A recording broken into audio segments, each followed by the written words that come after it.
On this episode of The Career Musician, we have Big Mike Hart, a talented guitarist, producer, session player, bassist, and vocal arranger. Big Mike's credits include MTV Cribs and Teen Cribs, Making the Band 4 and Next, Bad Girls Club, VH1 From G's to Gents, Access Hollywood, The T.O. Show, HBO, BET, Boney James, Michael Lington, Jesse J, Dave Hollister, Lenny Williams, Wayman Tisdale, Karyn White, and currently he is the music director and guitarist for R&B sensation Kenny Lattimore. Check him out right here on The Career Musician. Mike Hart, welcome to The Career Musician.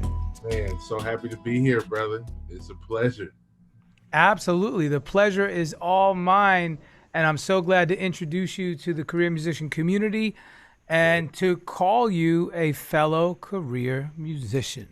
Man, I'm happy to be counted in the number, man. It's a good place to be. Absolutely. And I just went to your website and was jamming to I Like It off of your Young Man Old Soul album. Yes, sir. Yeah, man. That was a funky, fun record, man, with me and my uncle. Yeah. Your uncle got you. Yeah. My uncle Jimi. Awesome. Okay, so that's featuring Jimmy Morris and Mizio.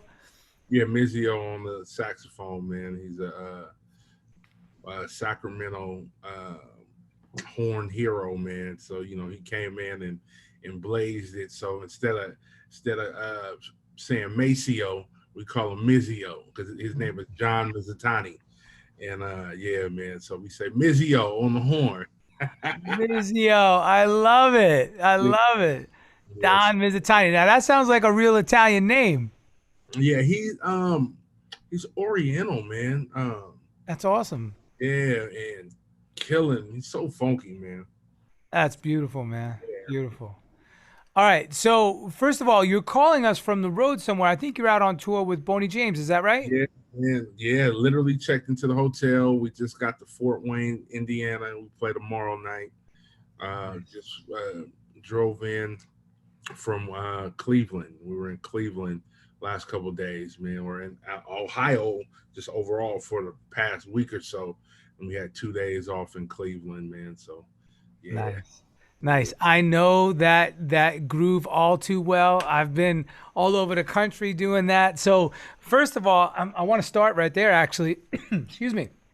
I think it's important for all of the career musicians out there, or especially the aspiring career musicians, that look at people that are doing it like yourself and myself and all of our colleagues, and maybe the aspiring ones look at us and say, man, you're so lucky. I just want to do what you do. I just want to get to that spot. I want to be where I'm touring and doing sessions and so on and so forth. What's the if somebody said that to you right now, what's the first piece of advice you'd start? I'm doing the interview kind of backwards, but I like it. It's funny, man. I was literally on the phone with a good friend of mine, my brother Brandon Harris, who's a drummer. And we were just having this conversation about an hour ago. Yeah. And we were talking about, man, telling the younger guys, man, it all starts, man, at ground zero, man, of what you're doing at home, because, we travel, we get to see the world, man, truly at somebody else's expense. We get to travel and all that kind of thing. But really, our sweat equity of our craft, it all started, man, from the very beginning, and that's just something that we want to put into the younger guys. It's like, if you work hard and do your due diligence, man, and not just try to get on, because you got to be prepared. You can get on, but you got to have the skill set and preparation to stay on, and that starts way before you get the call for the gig. And so we were just literally having that convo, man. It's like, we're here and we're doing it, and we get to see, because I went to the Rock and Roll Hall of Fame yesterday. Oh, nice. It blew my mind, man, just looking at all the history. And I was just like, dude, the work that they put in to get to the Rock and Roll Hall of Fame, was many, many years prior. Yeah. They weren't even thinking about Rock and Roll Hall of Fame, man. They just wanted to be the best at their craft. And that love and respect for what they did, is what put them there. Right. And so it takes that, man. So that anybody who wants to be hooked up or put on, or I want to do what you do, it all starts, man, before I can even make the call for you. You I, know. I love that, man. That is the best advice. And it's so true because what people don't see, what the general public population doesn't see, is all those hard hours, those 10,000 hours, and actually much more because let's face it, to do what we do, it's beyond 10,000 hours, man. Absolutely. And so much of it goes unseen. So I really like that analogy you brought up with what's going on, at the Rock and Roll Hall of Fame. That's there. That's like the finish line, you know? Man, it tripped me out, man, because I was just like, God willing, one day, man, something of mine will be on display. And I was just tripping, man. I think the biggest thing that blew my mind, man, was just looking at, of course, outside the clothing and all that stuff, but it was the guitars in Right. there. And, I seen Howlin' Wolf's guitar, man. And he had a K. It was a K, and you've seen the dirt, you've seen the sweat, and I was just like, this is unreal. Nights in the juke joint, man. It's Right. probably some moonshine dripped on the body of that guitar somewhere. Yep. Stand in the finish, man. And I'm just looking like, dude, and looking at Curtis Mayfield's and Muscle Shoals and all that stuff. And I'm Right. looking through the sound of history is right in front of me. The instruments that built the DNA of the sonics that we pull from still today is right here, man. It's just crazy. That's right. Yeah, And literally, in addition to the whiskey and moonshine, I bet you blood, sweat, and tears, absolutely. Yeah, especially with Howlin' Wolf, man. I Right. doubt it, man. The blood, the sweat, because it was probably some bar fights, uh, Yeah. probably some drunken tears from Yeah. whatever it was dealing with back then, and all wrapped up, man, into them guitar strings and fretboard. It's crazy. That's right, man. I love that. I love that. All right. So, well, that's such a great way to start an interview. Once again, I keep echoing what our mission statement here is at the Career Musician is to empower musicians with strategies for a sustainable career, Correct. right? So we want to empower musicians with ideas on how to make money for the long haul. Yeah, absolutely. And one of the things, first of all, again, the reason why I started with the fact that you're on tour is because you're a real working career musician out there doing it. Number Yes. one. Number two, I started with your website because you have a calling card that puts all of your accolades and achievements right there on display, easily to get to. Mhm. But most of all, you put links to your music and to your work. Yeah, So people get, hey man, let me hear something. Oh, bro, just go to my website. Everything's right there. Bam, bam, bam. absolutely. Absolutely. Right. So Yeah. now you saved all the hassle. Oh man, let me try to get some stuff off my hard drive and put it in the Dropbox and get a link. And no, man, forget that. It's Right. all right there. Right. Absolutely. 1,000%. Check You it out. know. Yeah. And then thirdly, I want to talk about so much, but the other part of the puzzle here is why I think you're such an integral guest to the show, is because you're the duality that you're living, and this is so important. So musicians, even if you, like Mike said, if you do get on, Mhm. okay, if you get put on, or if you make it, or if you get hooked up, whatever, and you're out there doing a tour, that's not enough. That's about, I'm gonna say that's like 25% of it. Yeah. Then you got to be writing, recording, and producing Yes. and doing set. There's so many other elements. And this is what you and I talked about when you hit me up randomly, I think about a month or two ago. Yeah. Yeah. Literally, and this actually, so this is another component. This is the fourth component. You hit me up randomly, and here's what Big Mike said. He said, yo, man, just thinking about you, just hitting you up. Don't want anything. Just wanted to say hello. Yeah. Like, wow. First of all, that's a dead art form. Nobody does that anymore. Man. It's And all that's something. that's like so dope, and that's what we should be doing. Sorry. Yeah. I so So let's see. I just said a lot. So let's start with the fact. First of all, let's work backwards. Let's start there. How do you cultivate your network and your relationships? Because that's such a big part of what we do. Man, I just try to reach out to people, man. You see them on, social media, um, and that's great, but you don't really see them. Oh, you Right. see what they allow you to see. Right. You see the highlight reel, um, The and highlight. I just feel like it's so important, man, to hear how somebody's doing, and you can only do that, if you call, um, and I just randomly reach out, like I did with you, just hey, man, how you doing, you know. I was on YouTube and I came across, the interview with you and Errol, and it was just a fantastic interview. And I was like, man, I need to call and just check in. Yeah. I think the pandemic just had everybody isolated, and not communicating, and outside of NAM, where everybody, gets the opportunity to at least speak and, you know, act like they're gonna reach out. You know what I'm saying? Right. I try my best, man, to call, and it's weird because I don't get the calls. I do not, man, I do not get the hey, how you doing? I'm just reaching out. I don't get the calls at all.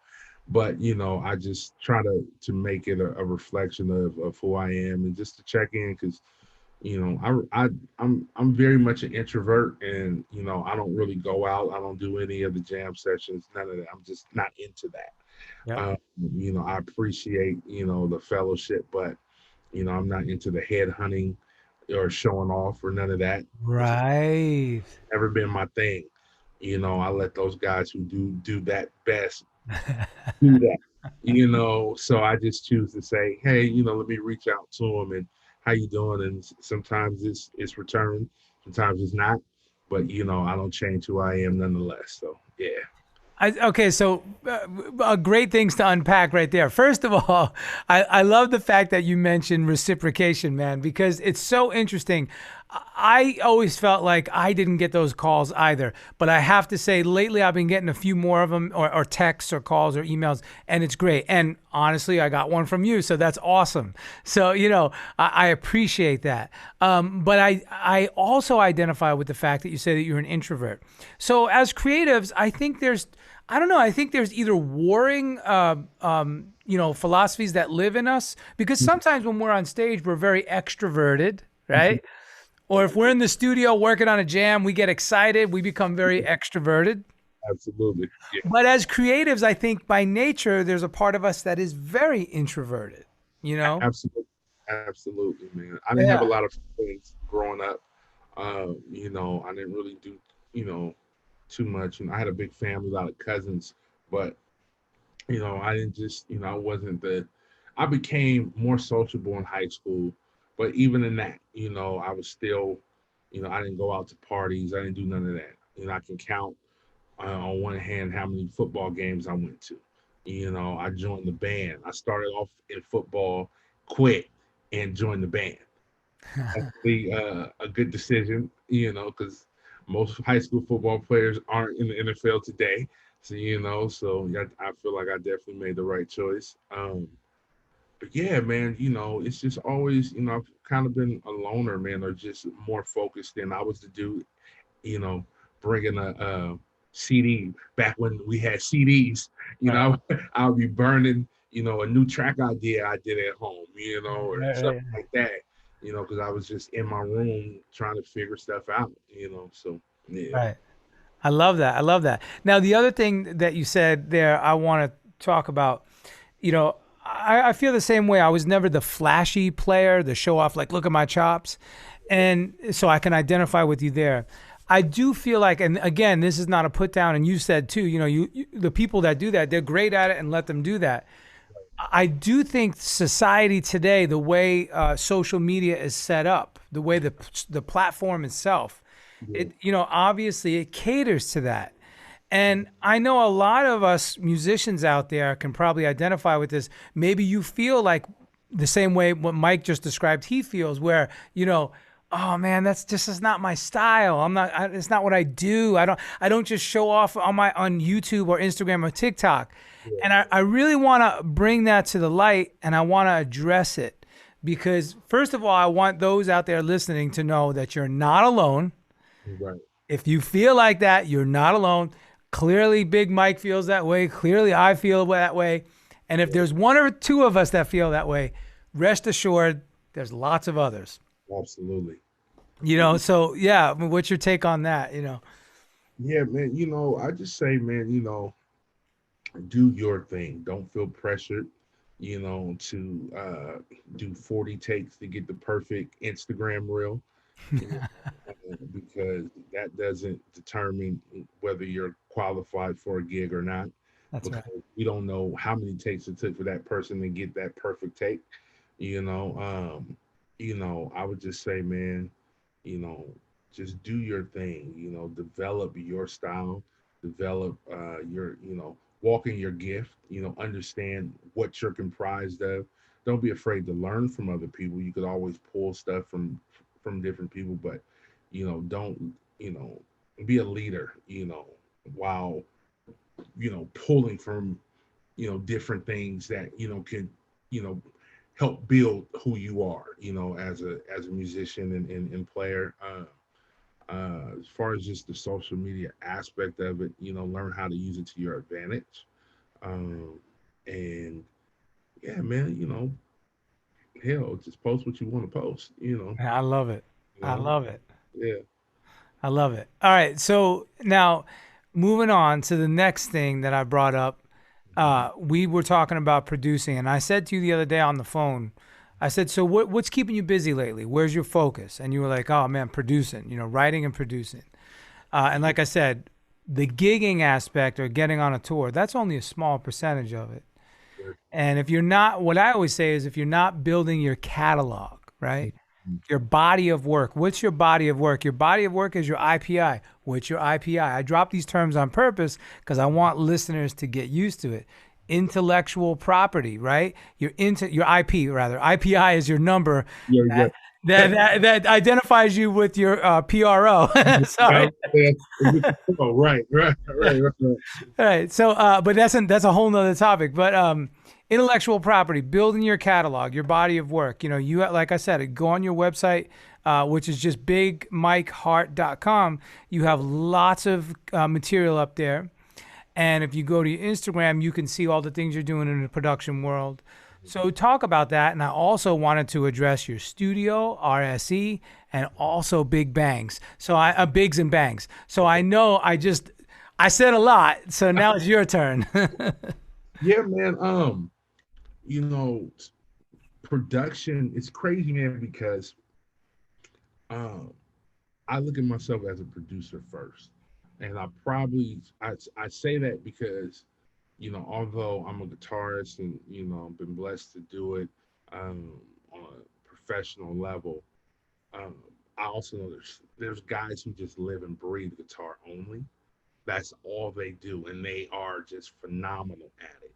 Right. You know, I'm not the guy, man, who is just, you know, engulfed in, you know, practicing a million hours a day. You know, I was a guitarist from the standpoint of a songwriter producer. Hmm. Uh, Such a fan of Babyface, such a fan of James Taylor.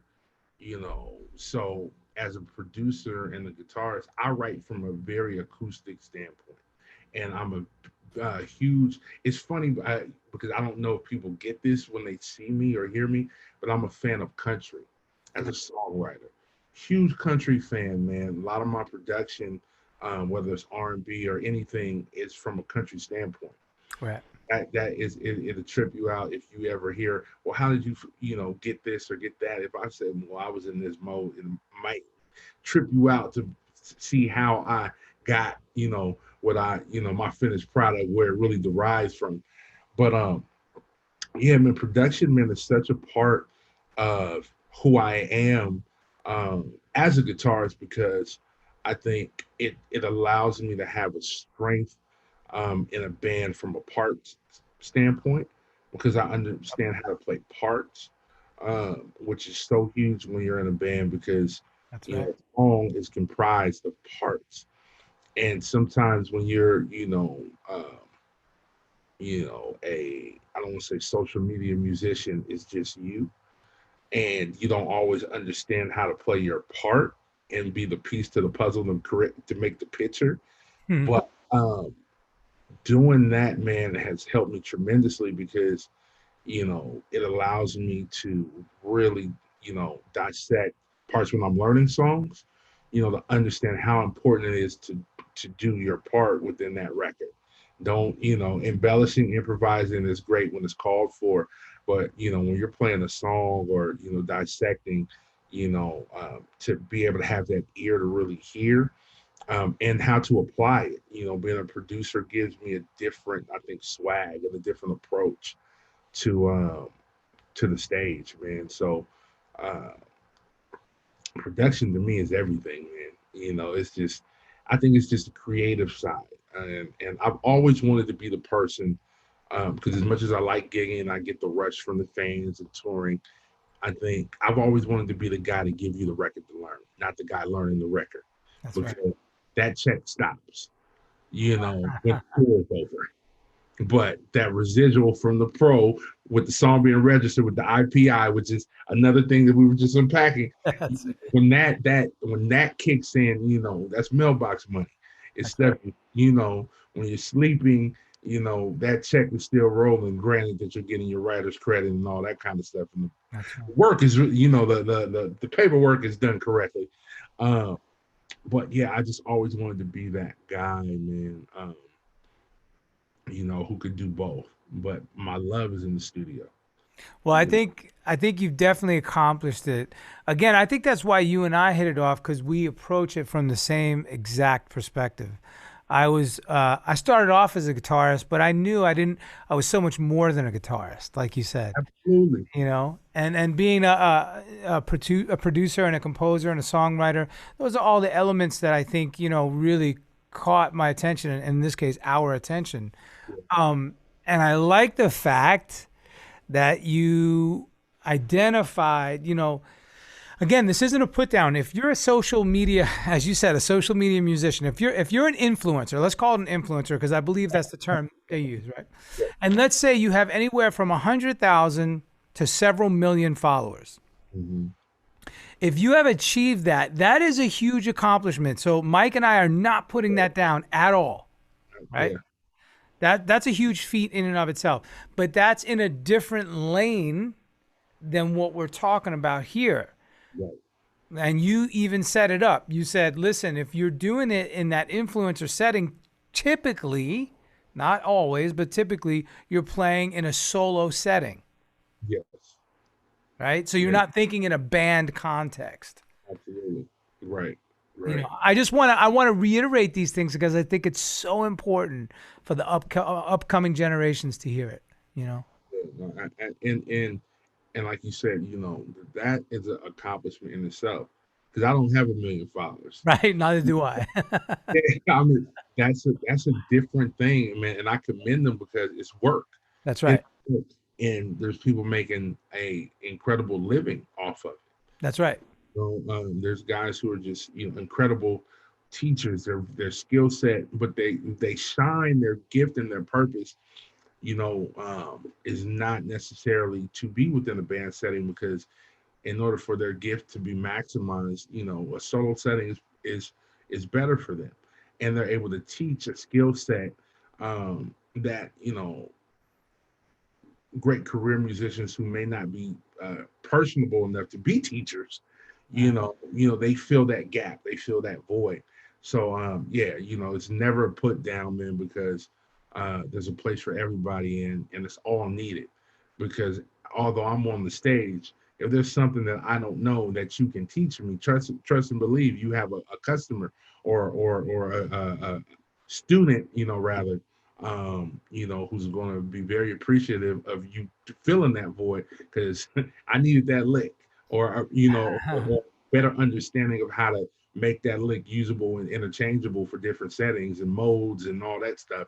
Like teach me. because I'm Absolutely. not that guy. So yeah, I yeah, love it. I love it. And it is true. The higher up the food chain you go, it seems like in the side of the musicians, the more humility oftentimes you find because we know to get here, the hours and years of life sacrifice that it takes, right? yeah. Late nights, early mornings for sure. Yeah. Jamming and hanging and you know, just trying to be around. That's what the young guys do. We're older now. It's like hanging out all night, all day just to get on, man.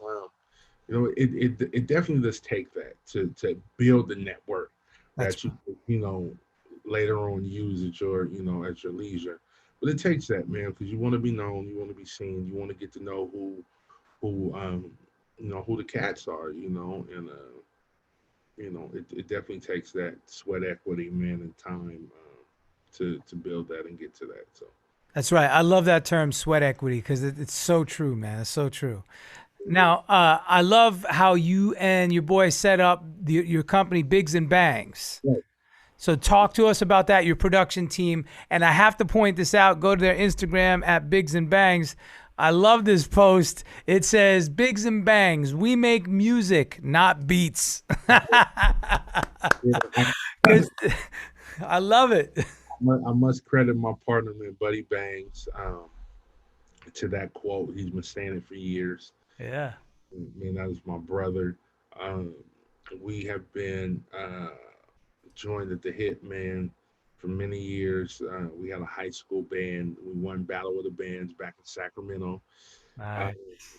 yeah, man, we were a band, and then some of the other guys decided not to continue, and me and him, we kept it going, and we had a studio back home in Sac. He ended up moving to LA a year before me. I came exactly a year later. And our biggest thing, man, was to bring musicality, you know, back to the industry as best as we could, Yeah. while being current with what and trendy, but still providing those things that make records stand the test of time. Because there's a lot of hits, but they don't have longevity. They're hits for as long as the summer lasts. Yeah. But we wanted to be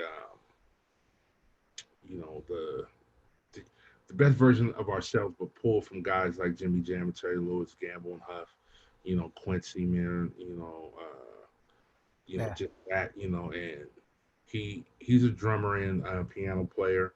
We both come from really musical families, church background, um, and then his uncle and my big bro are two very successful music producers. His uncle was G1 George Archie, who did a lot of stuff with DJ Quik and a bunch of people, Yeah.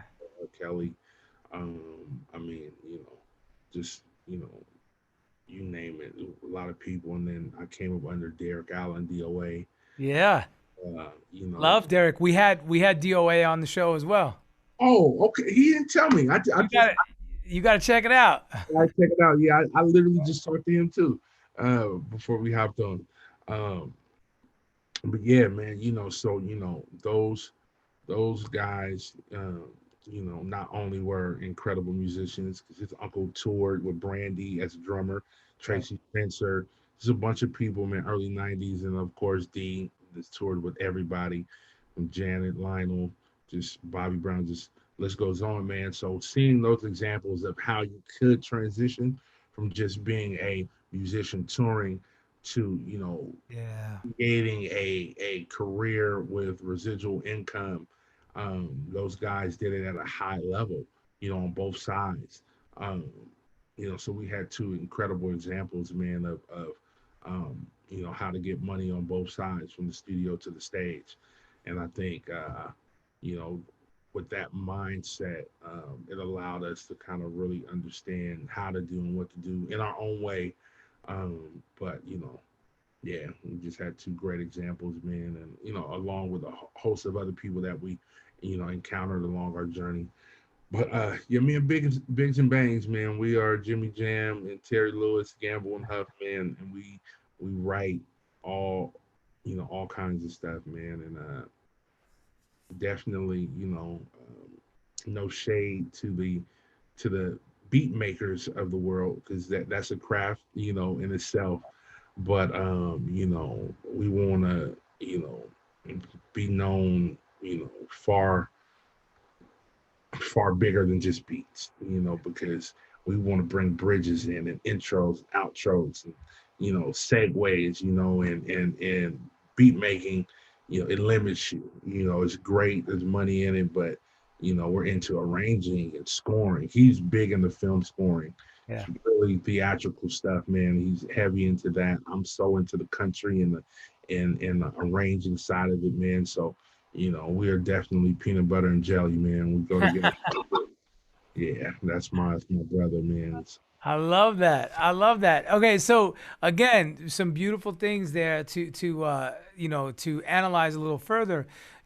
Beat making is a thing nowadays. It's been a thing. I mean, shoot, first of all, I've been producing and having my own home studio rig since the late '90s. So actually, I want to say, shoot, since the mid '80s when I was like, 14, 15, I have my first Tascam Porta, studio. Yeah, Yeah.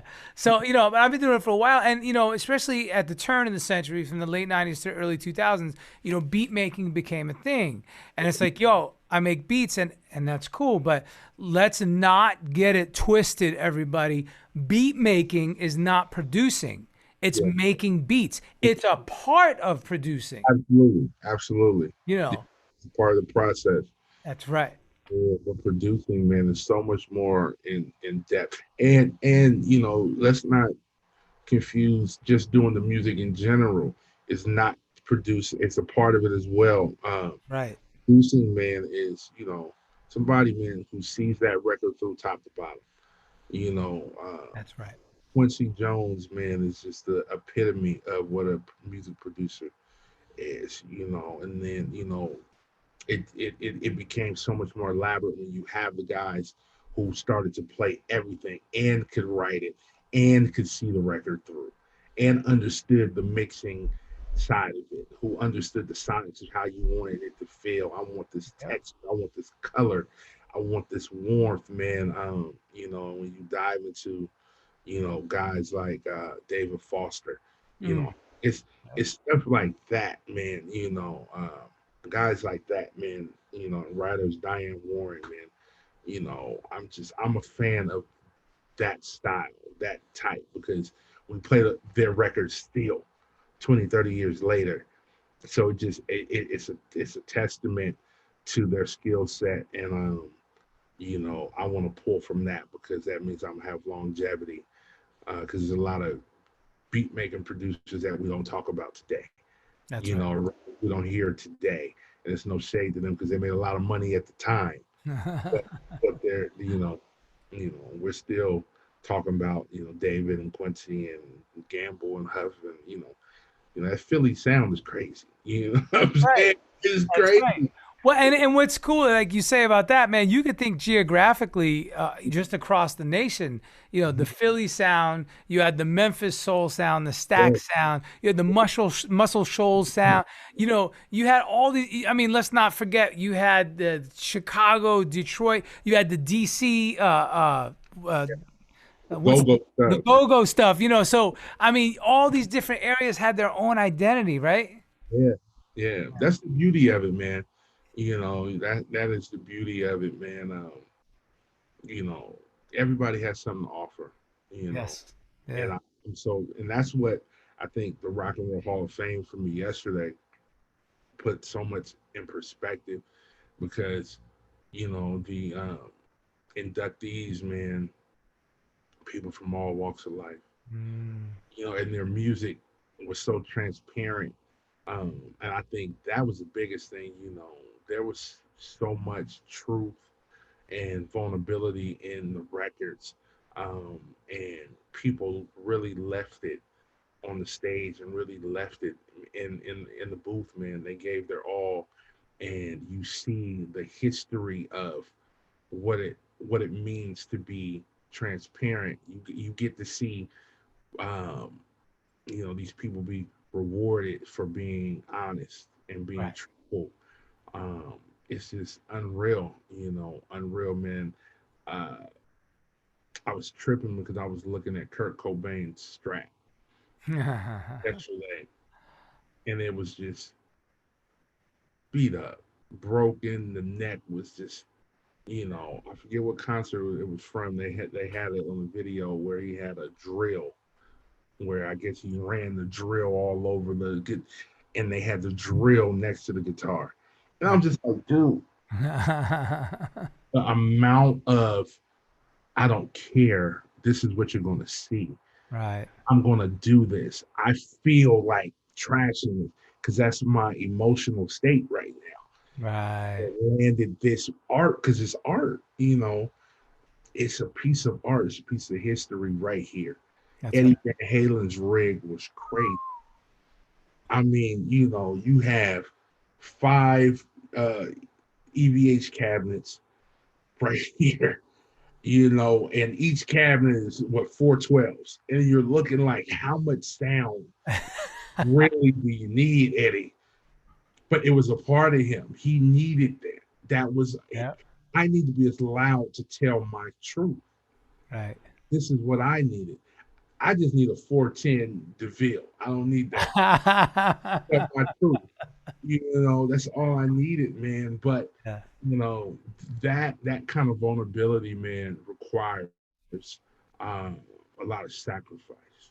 It You does. know, and I think being a career musician, it takes the transparency, it takes the vulnerability, it takes the ability to face fear, Mm. um, to really connect, honestly connect,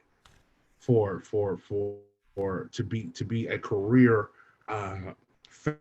favorite, not just a musician, but to be a career favorite of the people, Yeah. because there's songs we listen to from back in the day, man, that connect to how we feel right now. That's right. We put on records from the 50s and the 20s, whatever, because it's able to it helps you cope with what you're dealing with because they're speaking to exactly what you're feeling, what you're dealing with, man. I think that's the beauty. you know One of my sayings, it's funny because Buddy Bang says we make music, not beats. One of my sayings that I've yet to really post and create a hashtag for, but Yeah. I say, music is the intangible that touches all. Yeah. You can't see it, but you feel it. That's I'm right. it invokes emotion, it creates memories. A record could come on and it'll put you right back to the very place you heard it, whether it was good or bad. It'll put you there. It'll keep you from going back, or it'll make you want to relive it. One of the two, man. But we are so blessed, man, to be able to tell people stories for them. To write words that people who don't have the words to say it, we get to be the people to say, "I'm gonna say it for you." I might have to, be a little vulgar or be a little soft in this, but whatever the approach, I'm gonna get it out for you. That's a blessing, man.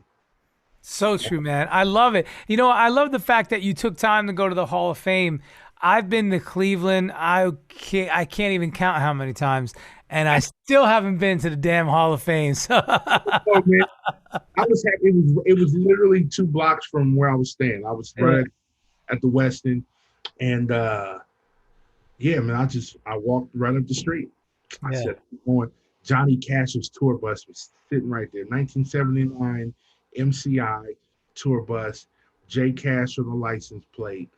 And I was just looking like, first of all, I don't know how the hell they shipped it there. I know nobody drove it, but, but right. I was just looking like, dude, I'm in a tour bus right now.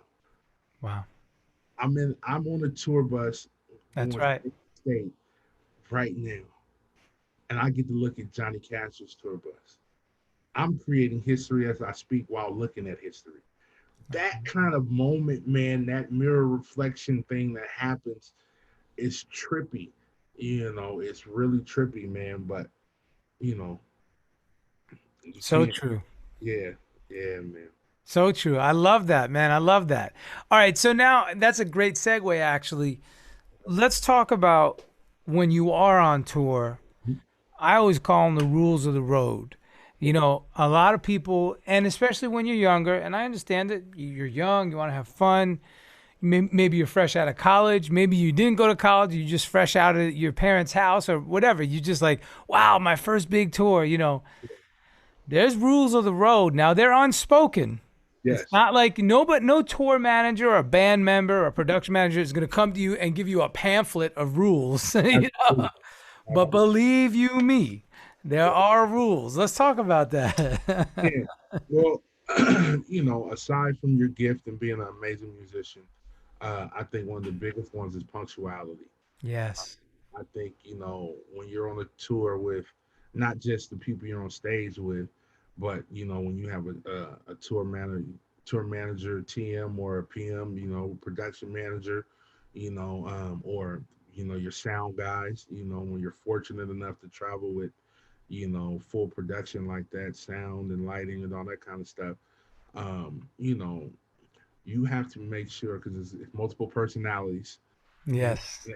as big as some tour buses may be, it's a tight quarter when you hit over 10 Mm. people. Or, I think the limit is 10 or 12 on a bus, or however many bunks they put in there. Bro, I Yeah, let me tell you, I've been on some tours. I'm like, there's too many people on this damn bus. Get me out. yeah, yeah.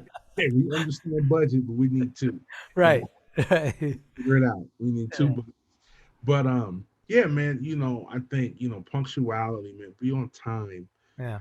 If you're early, you're on time. If you're on time, you're late. That is a That's right. very real thing. If we say we leave at 10, that doesn't mean you come down to the lobby at 10 because we're pulling off. You Yep. know, you have to, set a, set a tone for yourself, man, to be accountable and make people feel comfortable because you can be the greatest player, greatest singer, greatest, whatever, sound engineer, whatever your role is on that particular run, you can be the best at it. But if I can't depend on you to be where you need to be in a timely manner, do what you say you're going to Yeah. do it with a smile, do it with excellence, because it's as happy, as people may be to have you there, you know, nobody wants to deal with, issues Right. uh, because, you're immature or you're just not, or you feel exempt from the unspoken rules. Do not miss lobby calls, do not miss flights. It's the quickest way to get fired, and you can be a favorite, but being a favorite and a liability don't, they don't go together. I love that. I love those two words together, how you just said that. Being a favorite and a liability. That doesn't work. It doesn't work, man. And as great and as it is to be a part of the band, you have a job to do, and there's still a responsibility for you to execute. It's not a vacation. We Mhm. enjoy what we do. You have your off days to recuperate because you got to do your job. The next day or day or two later. But uh, you know, just be mindful because we want to have fun without creating risk. And I think sometimes, like you said, when you get the talented young guy fresh out mom's house, fresh out of college or whatever, and with no experience. Mm. That's why it's so important, man. To have OGs around you, man. I know some of the young guys can get a little disrespectful because they think, you know, the OGs don't know what they're talking about, but they've done it at a higher level than you. Because let's talk about tours in the '90s and tours now are not the same. They're not. That's right. That's They're not the same. So you think you on the road? No, they were really on the road, bro. They yeah. were really doing stadiums. They their scale was a whole lot different. They were, you know what I'm saying? Amen So to that. it's a different thing, man. They actually had techs with them Ah, on the road. You're your own tech. Yeah, yeah, it's different, man. It's different. So, calm down, young buck. that's so true, man. So Yeah, true. but we got to take heed, man, and take their advice and take all their knowledge because it's rich and wealthy, man, and information, man, that is very applicable to you know today's touring musician, man. And I just say, along with being punctual, that's a great thing to be, but also know your stuff. Mhm. Know your stuff. Rehearsal is not a time to learn. Rehearsal is a time to execute what you learned at home. It's time to put your piece to the puzzle and let's create the picture. For rehearsals, whatever, man. Even if there's stuff created on the fly. I know the type of player I am. I like to record stuff. Um, I pull out my phone, man. I'm not too good to pull out a voice memo to help retain what Oh you yeah. know because listen, we have so much to remember already. Uh, Mhm. so don't be afraid to ask questions. If you don't know, I'd rather you ask before we hit the stage and you mess up. You know, um, so be punctual. Be be happy to be there, Yeah, um, and know your shit. I love it. Know your shit, man. That's bottom line because there's somebody else who will know it, and with a smile. There's badasses out there, man, who learn arrangements on a flight. They're that good, Yep. you know. Um, and I think if we keep that in the forefront of our mind and understand, as great as you are, you're not the greatest. We have to remember that and be happy, man, because it's a blessing to do what we do. So, young musicians, man, respect the craft, respect the people who paved the way. So take information, take heed, listen, uh, Hmm. and apply it to your situation. And be punctual, be on time. Do not miss your flight. And don't. You know, I don't smoke. I don't drink. You Mm. know, I watch the Food Network. I like to go visit things from diners, drivers, and diners. I look Yeah. that. That's my vice. So Man, Mike, if we were ever on the road together, we'd be bad news because we would eat so much. hey, man. So look, nobody ever has to worry about me getting drunk or high or anything Yeah. like that. I don't knock anybody who does do your Yeah. thing, but know when and where to do it. Do not let any of that stuff Yeah. affect your That's right. performance because you think you sound better when you're, on a cloud nine somewhere.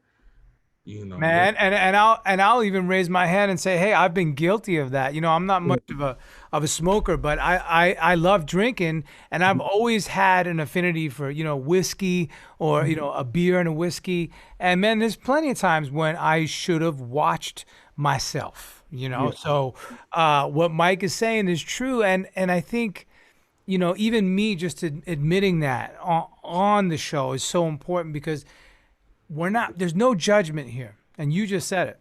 yeah, judgment free zone, man.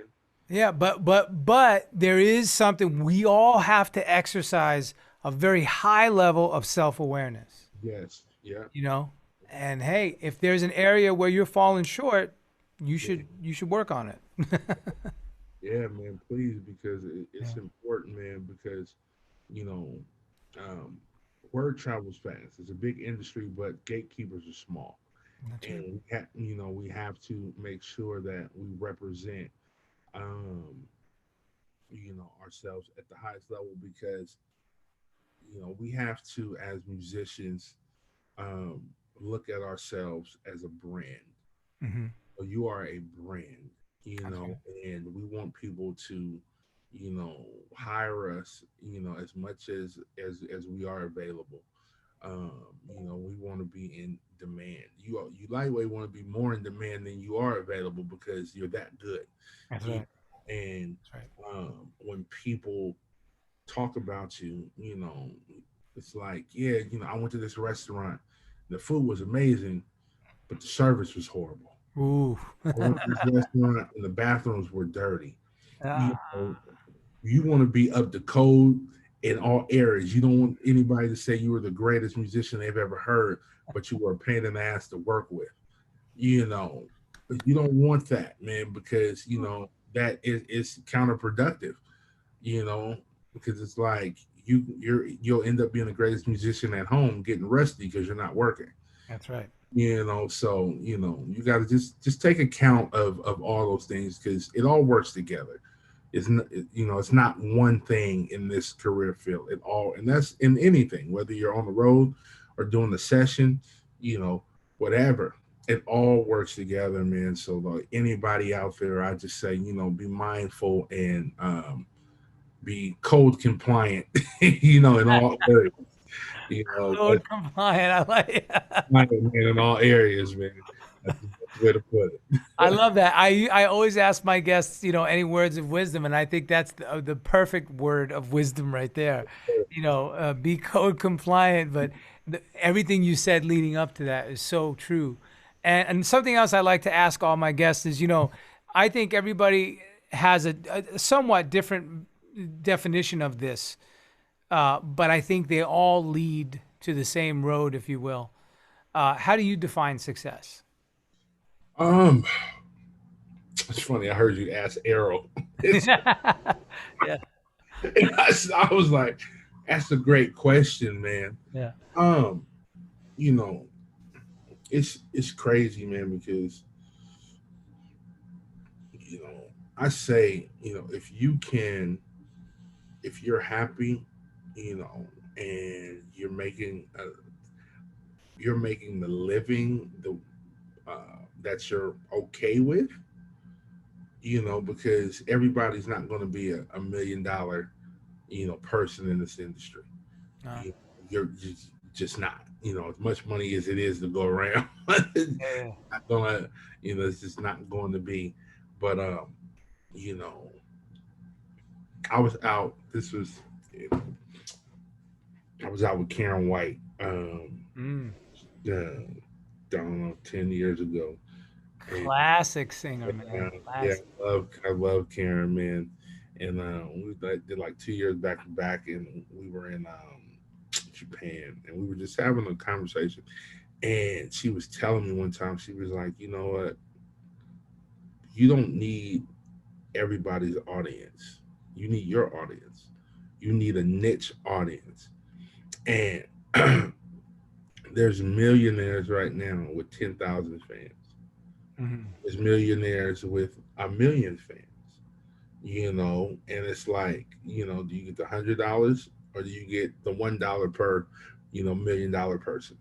That Right. thing. And it's like, you know, there's people in the world will never hear of that are living the life of, the richest, Forbes list person that you don't know. There's people out there, man, who are, just,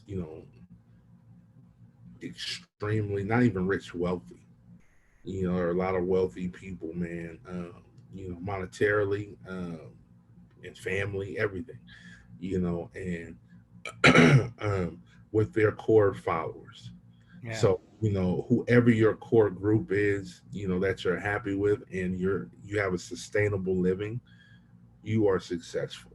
I'm successful, and I'm by far not the richest person in the world, Mhm. but I am extremely successful, man, because um, you know I took a chance on myself. If you take a chance on yourself, you're able to eat every day. You're successful. You don't have to be the richest person. You don't have to have $1 million, but if you're able to survive the next day, Mhm. that's a success. That's right. I- that is a success, man. I can go out right now and buy a hamburger. I can't buy a hamburger chain, but I could buy a hamburger from a chain. I'm successful. But that's right. I But sustain, yeah, like you brought up our boy diners, dives, and drive-ins. What's his name? yeah, Guy uh, Fieri. yeah, Gonfieri. Yeah, he started somewhere. It's not like he started off owning all this stuff. He had to start somewhere and build and build and build until just like you're doing the same, just like we're all doing the same, right? Yeah, man. Brick by brick, a wall is not put up, man, in one swoop. It's That's one right. at a time, and a building is built by several walls. So you start brick by brick, and I think to maintain success, you have to continue doing what you're doing and challenging yourself, so you remain successful. So sustaining where you are at the current moment is success. Sustaining success is understanding that you can't stay where you are. Right. And I think that that mindset will forever, make somebody successful, and in different levels and different stages. So yeah. Man, Yes, sir. so true. So true. Big Mike Hart, this has been a pleasure to have you on the show, Hey, bro. indeed, man. I am beyond grateful, man. I cannot wait to share this interview, man, and tell more people, more career musicians, man, to contact you, because this platform, man, allows us to tell our story and expose people to, who we are as a player. I think interviews like this, man, allow people to understand how how players are the way they are, Right. how they approach their playing, because their story, um, you know, very much dictates their interpretation of their instrument. That's why we have so many, people playing the same thing and sound so different. Right. And I think if you just talk to somebody, you'll understand, why he smiles so much, because he's had a great life, or why there's so much pain, Right. or why he stays on that one note. Mm. It's like, listen, as many blues players as it is, they all revert back to the BB box. They all go back to it, man. I love it. The BB box, the little bop, bop, bop, bop right there. You go right back to it, man. There's a reason, man. Because it's so tasty. Ah. Man, it don't look. I tell people all the time, because aside from um, music, if I didn't do music, I would have been a chef. I love to cook. Love to cook. Oh man, you just blew my last question. Oh, That's all right. That's all right. I'll ask you again. okay, okay. Hey, but it's crazy, man, because I tell people all the time, man, you go down that aisle Yeah. and you look at every spice on the spice rack, Hmm. but you can never go wrong with just salt and pepper. Ah, that's a great analogy. Never go wrong, man, because it don't take much. Fantastic. All this other stuff, and they all have a purpose. But, if you only had to have a basic setup, if I had a cable, a guitar, and an amp, that's all I had and no pedals, Done. could deliver. It Done. don't take a lot to say. It doesn't take a lot to say a lot. It doesn't take much, man. So, Right, right, uh, right. you know, Well, yeah. if you go back to the old Delta blues players, man, I mean, shoot, talking Listen, about like such an integral part of American history, musical history. yeah, indeed, man, Yeah. indeed. Uh, they barely had amps. They barely had anything. They barely had Yeah. anything, and then you listen to that music, and you're like, Right. I want to play like that. Right. And people are still trying to figure out how to play like Robert Johnson, Yes, you know? but it's almost impossible, because what they went through, what That's they right. had, they play like that because they had to. Mm, They didn't man. have anything else to do. We have so much at our disposal that we can't hone in, or just you know pull from that kind of pain. We don't have that kind of pain. That's right. We're too blessed. As much as we deal with in life, and everybody has issues, we don't have the pain nor the tolerance Right. that they had. We don't have the threshold for that pain. That's right. Man, we don't. You're right. It's We much don't. lower. Yeah. Yeah. Yeah. Like, honestly, I don't want to play like that, because the requirement that it Whew. takes to be successful in that kind of pain Wow. is different. I don't have it. I don't want it. Can you imagine if we met each other on the road back in those days? Listen, Like, Look, we'll have on sweaty dress shirts because Yeah. that sweat because their tour bus didn't have AC. Right, but they always wore suits. Isn't Always that wore amazing? suits. That Yeah. was, dude. That's another thing. Think about back then, man. They Mm, were so, they had so much integrity, not only in their playing but in their presentation as a person, right. sweaty and all. Yep. And they made sure to be as presentable as possible. That's It's, right. it's different, even with circumstances. Um, on all levels, man. It's just like, listen, I'm gonna be as presentable as sweaty. When I get off the bus, I'm gonna take my little handkerchief, wipe down, tighten up, and I'm gonna hit the stage, man, and give you A+ show, That's and right. you know, and cry on the inside because of what I had to do to even make it to this venue. Even to make it to the venue, and if we're talking about all the African American artists, man, they Oh, weren't even allowed to walk in the front door. I mean, just the shit that they had to endure, like you said, it was awful. And I guess that's like you said, that's part of why the music was so powerful and so poignant, right? they had to go through the back, and now we want to go through the back. I walk to the front. Right. Where's the entrance? It's so funny as musicians, we're always looking for the back entrance. I We're was like, looking for the back. And listen, the hell with that. I'm gonna go to the stage. I'm walking through the crowd. Let's go. right. Shit, I earned it. I love that. I love that. Yeah, It's so man. cool because for the listeners who don't know, Mike and I met on the road. I would say there was a good, handful of years where we would just keep crossing paths on the road. I was with Babyface for 12 years, and you were with a handful of artists, and we just kept seeing each other. We're seeing each other, man. Yeah, And to the guys out there, that's the testament of timing and how important it is to stay connected. that's Because right. even though we were both very busy, and at that time I don't think I had moved to LA yet, Mm. uh, but I was working, and I forget I played somewhere out there, but yeah, it's important to keep the lines of communication open, guys. It's okay to just say, "Hey, how you doing, man?" Because I didn't know, that you were creating a platform for guys to speak and tell the truth, man. And you extended the invitation because we've never uh, touched the stage, share it. We're both guitar players, but Yeah, we've never sat down. It hasn't been about music. It's just been right. about us as people. How are you doing, man? Our life. Yeah. About life, man. And I think sometimes, guys, when you know stop the NAM conversation Mm. and become real people and personable, it'll get you so much further along because me saying how you doing gave him an opportunity to be kind to me and extend an invitation to his platform to tell my story. That right there is so much bigger than a gig, put me on, can I sub for you, whatever. It's so much bigger than that, man. And it's so much more value in this because our friendship is built on, real life, not on guitar talk and NAM talk and all that kind of stuff.